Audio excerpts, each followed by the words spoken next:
Hey guys, in this video, why fear is important and how to conquer it. Plus, stay to the end for a secret weapon to take your badass life to the next level. Hi, I'm Heather. And I'm David. From ZenRoseGarden. Yes. Helping people create badass lives. So why do we enjoy fear? Why do we love being scared? Is there an actual benefit to being scared? Believe it or not, there is a valid reason to be scared and a healthy way to use it. Tip number 1. Fear can just feel good. Some people like to ride roller coasters and feel that physical thrill. Some people like to go to haunted houses and feel that mental, fear of what's going to happen next. Fear itself, the threat itself, whether it's real or perceived or whatever, it triggers that fight or flight response, which gives us that brain rush. So as the body preps for danger, whether that's a real danger or a controlled state of fake danger, the brain releases chemicals to aid us in survival. Those chemicals do 3 things. They protect us from pain. They give us a lot of energy in a short amount of time. And they shut off our higher brain function so we can pay attention to the moment. When our non-essential systems get shut down, and one of those is critical thought, we're able to pay full attention to the moment and what's going on. We aren't worried about the things that we have to do in our day-to-day life. Our to-do lists go out the window and we become very much in the moment. This can be a really positive high arousal state, almost like happiness or bliss or sex. There's a high arousal, but we know we're safe because it's a controlled environment, a roller coaster, a haunted house. We know the danger isn't really real, but our brain is reacting as if it is and giving us that high arousal excitement state. It gives us that natural high of being scared. This is kind of a positive, addictive, euphoric state that releases us from our normal worries for a short amount of time. Tip number 2. Fear can boost your self-esteem. So how does this boost your self-esteem? Well, even if the danger experience is not a real experience, our brain and our body are responding in the same way. So it gives us that euphoric state of accomplishment after the fear has been conquered. After we get off the roller coaster ride or out of the haunted house, we got this rush of energy like, whoa, I did it, I made it through. And the basic survival there is that you lived. Even though this is a controlled environment and your brain knows that it's not a real threat, it's still going to elicit the same responses. So you basically just survived death on that roller coaster or in that haunted house. How does this apply to our real life and our healing process as we go through our world and conquer our own fears and our own zombies and our own demons? So the haunted house and the roller coaster are a controlled environment where you get to face fears on your own terms.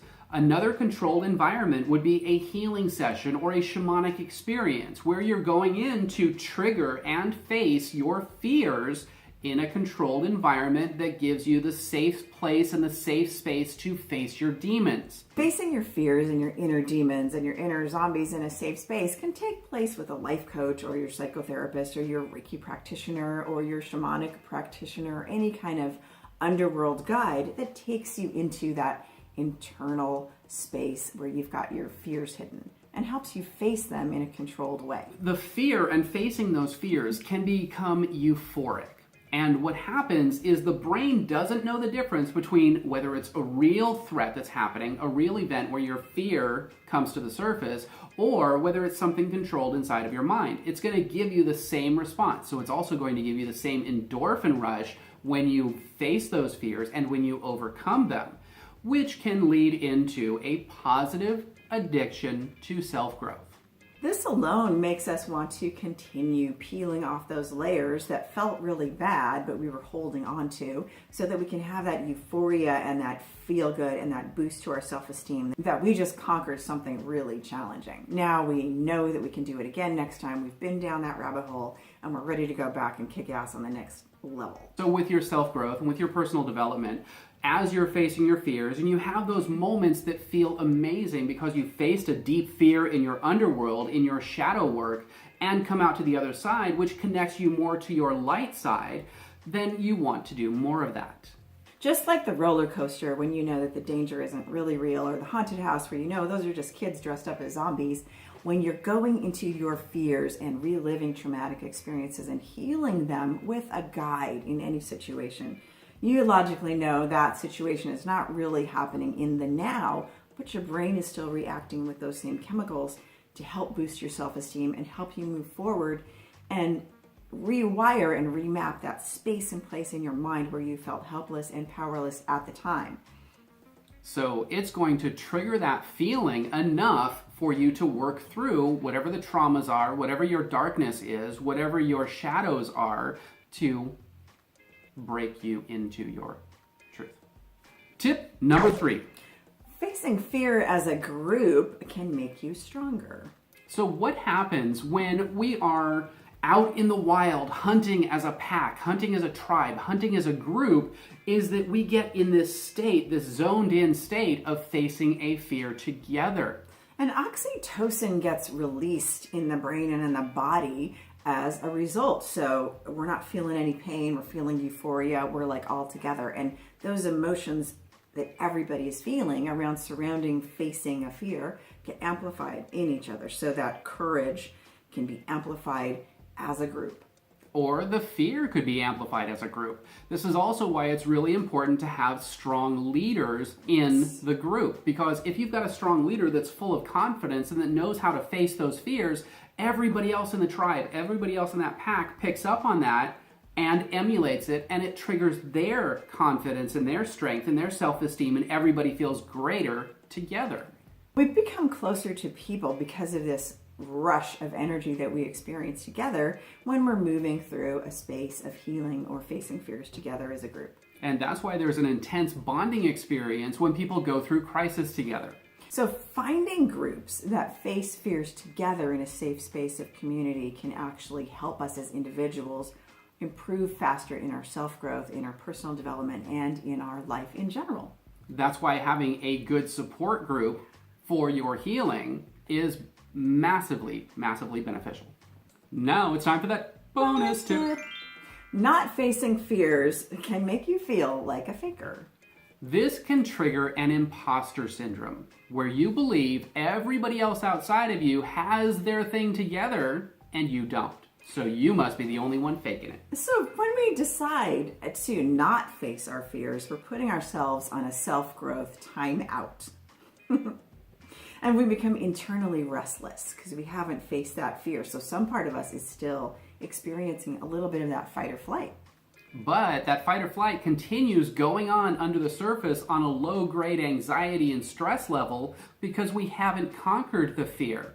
So if we haven't conquered the fear, we don't give our brain that sense of completion and self-esteem boost. So we keep going into, no, I'm not going to look at this. No, I'm not going to look at that. What you're doing is you're creating a way for you to continue being stressed and anxious because you're afraid of your fear. And what happens is on the outside, we appear to be together and facing the fear and being courageous, but there's something inauthentic about it because we have that unresolved issue because we haven't really stepped in to face the fear authentically. We might beat ourselves up in our private time for not rooting out that fear and facing it head on. So we're not appearing in our life authentically, even though we are trying our best to look that way. Right. So when this happens, we don't build up those layers of strength that we need for the next thing to conquer. So we haven't trained ourselves into conquering our fears. We've trained ourselves to avoid our fears, which creates more anxiety and restlessness. And what happens is we create a mask for the world that shows them that we're courageous and we're facing our fears when we haven't actually done the work. Once we face the fears, we don't need the mask anymore. We just step into our life authentically and we just do it. And there's a great Native American quote that kind of sums this all up. Fear makes the wolf seem larger. So when we don't face our fears, that fear becomes bigger and bigger and bigger, and it's a big wolf. It's a big wolf.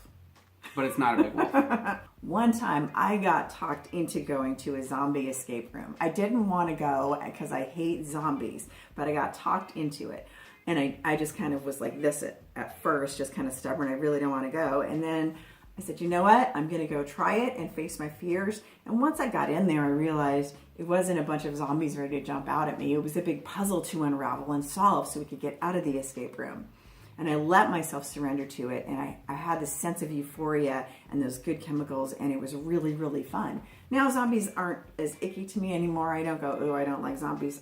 I still don't care for zombies, but I faced and conquered that fear. As silly as it is, just going through that, facing of the fears and not pretending like I just don't want to do it and being stubborn about it, actually had a positive effect in the rest of my life. I no longer have that compulsion to make that excuse like I just really don't want to. I just step in and do it and experience it now.